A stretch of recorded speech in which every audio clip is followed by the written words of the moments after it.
Cricket का जन्मदाता तो इंग्लैंड है, मगर फ्रेंचाइजी क्रिकेट का जनक भारत ही है।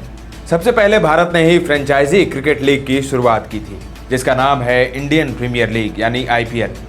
आज आईपीएल विश्व की सबसे बड़ी और लोकप्रिय टी20 लीग बन चुकी है। लेकिन एक देश है जो अपने यहाँ आईपीएल से भी बड़ी लीग आयोजित करवाना चाहती है।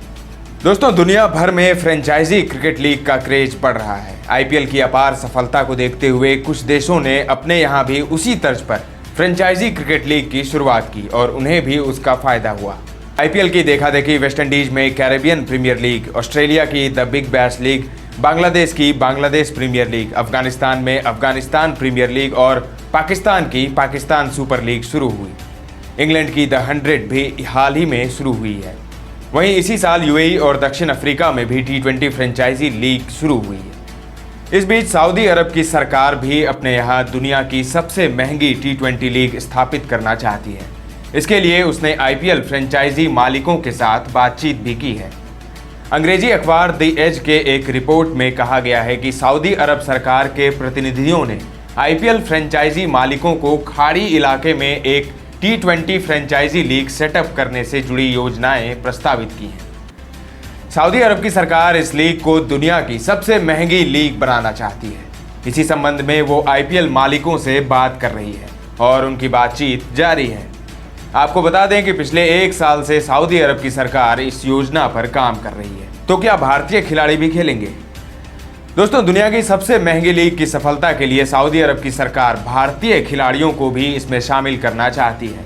इस संबंध में वह भारतीय क्रिकेट कंट्रोल बोर्ड यानी बीसीसीआई से बात कर सकती है। लेकिन भारतीय खिलाड़ियों को लीग में शामिल करना सऊदी अरब सरकार के लिए आसान नहीं रहने वाला है, क्योंकि आपको तो पता ही है कि बीसीसीआई के नियमों के मुताबिक कोई भी भारतीय खिलाड़ी आईपीएल के अलावा अन्य कोई और क्रिकेट लीग में हिस्सा नहीं ले सकते हैं।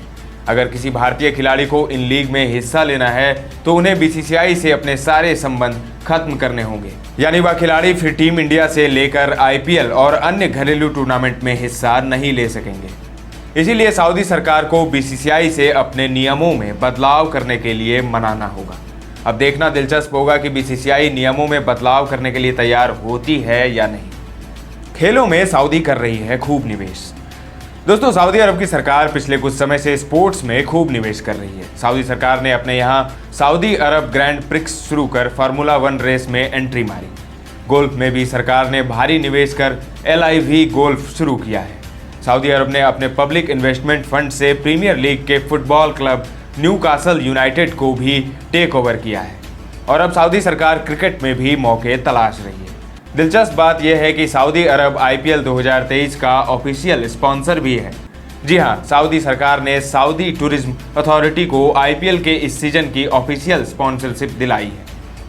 आईपीएल मैचों के दौरान आप कमेंटेटर को इसके बारे में बोलते हुए सुन सकते हैं। वो सऊदी अरब के पर्यटन का प्रचार करते हुए सुनाई देते हैं। तो आपको क्या लगता है दोस्तों, क्या सऊदी अपने यहाँ दुनिया की सबसे महंगी क्रिकेट लीग आयोजित करने में सफल हो पाएगी या नहीं? कमेंट में जरूर बताएं। क्रिकेट के स्टोरीज, खबरों और रिकॉर्ड्स के लिए बने रहें हमारे साथ। अगले अंक में मिलेंगे एक और दिलचस्प टॉपिक के साथ। अभी दीजिए इजाजत। धन्यवाद।